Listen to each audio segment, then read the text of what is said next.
From New York and New Jersey, down here to Virginia, down to Florida, out to Chicago, out to California, and all points in between. Welcome, New York Jets fans. This is your Week 18 game preview. The New York Jets at 7-9 head to Hard Rock Stadium to face the Miami Dolphins, who are fighting for their playoff lives. They are 8-8. They need to win this game and have Buffalo beat New England to get into the playoffs. The Jets have lost 5 consecutive games, as have the Dolphins. In fact, the Dolphins won their first 3, lost their next 3. Then they won 5 in a row, and now they've lost 5 in a row. It's a very symmetrical season of sorts for the Miami Dolphins. And you got a lot of Fins fans complaining that the GM should go, that the head coach should go. Maybe they shouldn't have let Brian Flores go, just a thought.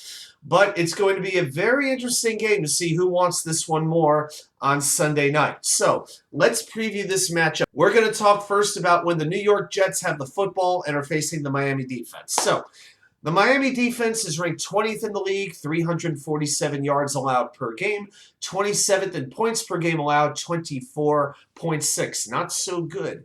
A couple of their big players, Christianwilkins, the defensive tackle, number 94. He's had himself a very fine season, 15 tackles for a loss, 92 tackles overall, and also 5 passes defended. You don't usually see a defensive tackle getting a lot of passes defended, but he can knock a lot of passes down at the line of scrimmage. Keep an eye on that. Then you have linebacker Landon Roberts, number 52. He's got a team-high 103 tackles, 9 tackles for a loss, 4.5 sacks. Probably their best pass rusher, Jaelenphillips, who's healthy right now anyway. Number 15, he's got a team-high 7 sacks plus 7 tackles for a loss. Bradley Chubb, number 2, came over from Denver during the trading period. Missed last week with an ankle and a hand. He has been limited in practice. Miami is actually a very beat-up team. We're going to talk about a few other injured players that they have. But if we go to the secondary, Xavienhoward, their top cornerback, missed last week with a knee injury. He's questionable. Also at quarterback, Nick Needham and Byron Jones are expected to be out. So the Dolphins will be playing some backup cornerbacks, and the player to target is number 27, Keion Crossen. Now, this is a special teams player who's been pressed into a starting role. If joeflacco, we know joeflacco can still throw the ball a little bit. He just has about as mobility as an oak tree.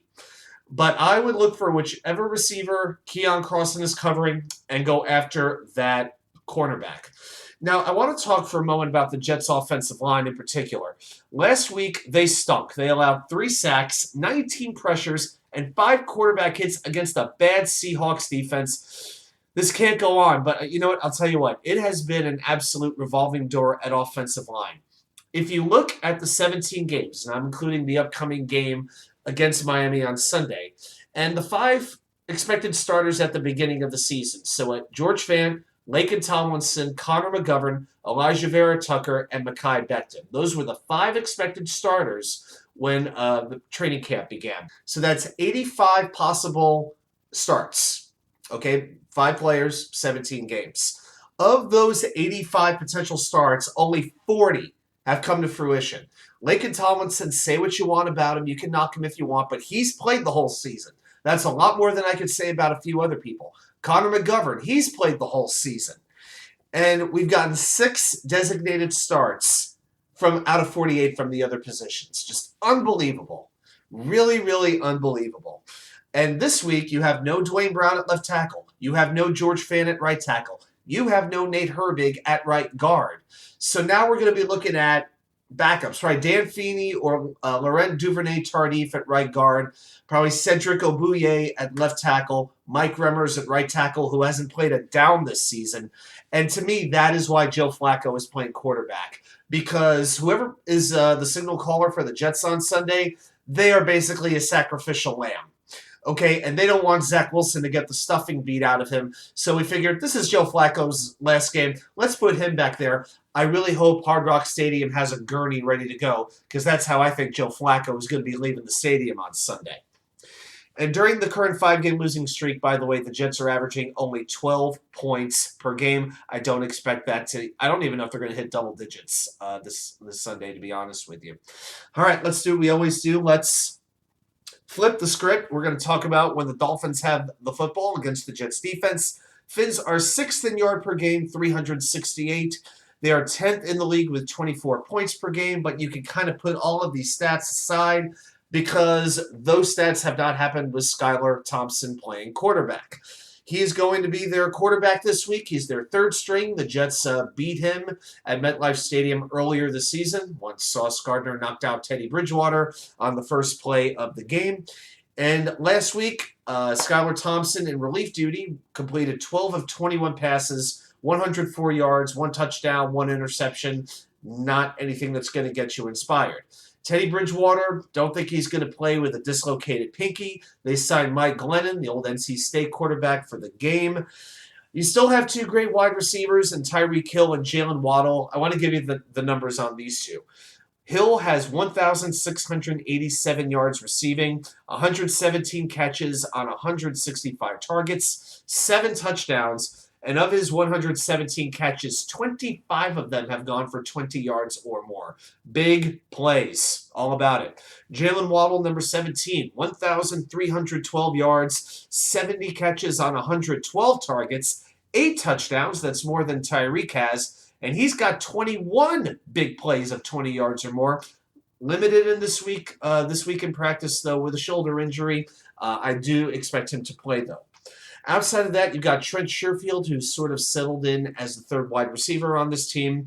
Number 14, he's got only 30 catches, but 5 of those are for 20 yards or more, 417 yards, 2 touchdowns. Mike Gesicki at tight end has not had a great season. He's been used very sparingly in this offense. I don't even know if he's going to be back next season with Miami, to be honest with you. And at running back, you've got Raheem Mostert at number 31, Jeff Wilson, number 23, came over from San Francisco in the Christian McCaffrey trade. I'm concerned about Wilson in this game. He's a threat out of the backfield, catching the ball and running the ball. Pretty good on the goal line. I think Wilson is going to be a problem in this game for the Jets to handle. And another injury that they are dealing with, Miami, is Teron Armstead, their prize left tackle, acquired from New Orleans. He has a toe, knee, hip, and pectoral injury. In other words, this man is beat up. He is hurting. He did not play last week. And if he isn't playing, count on the Jets' pass rush, and they can make an impact on this game. The Jets last time against Miami, they only had 2 sacks, but they had 16 quarterback hits. So the Miami offensive line has definitely got to take a step up in this game. All right, a few other game notes. The over-under on this game for total points is 38.5. I am not a gambling man, but I will tell you this. Take the under. All right? And we look at special teams. Jason Sanders, the Miami kicker, he has made 23 of 29 field goals, 41 of 44 extra points. At punter, they've got the ageless wonder, Thomas Morstead. I don't know. Maybe the Jets should have kept him a couple of years ago when Braden Mann got hurt. Who knows? One common problem these 2 teams have is turnovers. They are both -7 in turnover ratio. The only 2 teams doing worse than that are Indianapolis and New Orleans. So let's see who's given the ball up this week. Miami, another reason why they've lost these games is they beat themselves with penalties. They are 4th in the league with 106 penalties taken. Now, one other thing I do want to address is the Jets' draft position. So they could finish anywhere between 10th and 17th in the draft order in the first round next season. Currently, if the season ended now, they would be 13th. So if you're worried about draft position, then you're rooting for the Jets to lose. And there's 3 teams in particular you want to see win. The other 7 and 9 teams, those are New Orleans, who's playing Carolina, Cleveland, who's playing Pittsburgh, and Tennessee, who's playing Jacksonville. Those are the teams that you would want to see win their games. All right.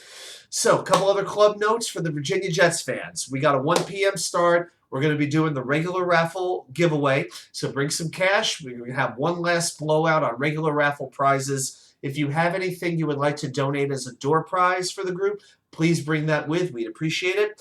There will be the chili cook-off this season. The plan is to do it April 29th on the Saturday afternoon. That's the 3rd day of the NFL draft. We're going to be doing it at Art Need's house, and we thank him for being willing to host. So April 29th, mark your calendars. We will have more off-season events. Stay tuned for more word on those events.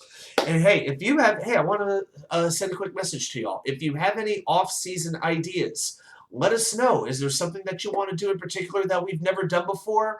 Or is there something we've done in the past that you really want to do again? We want to hear your feedback. We appreciate your feedback, and we thank you very much. I'll see you on Sunday at AJ Gators. Thanks for this season. Go Jets.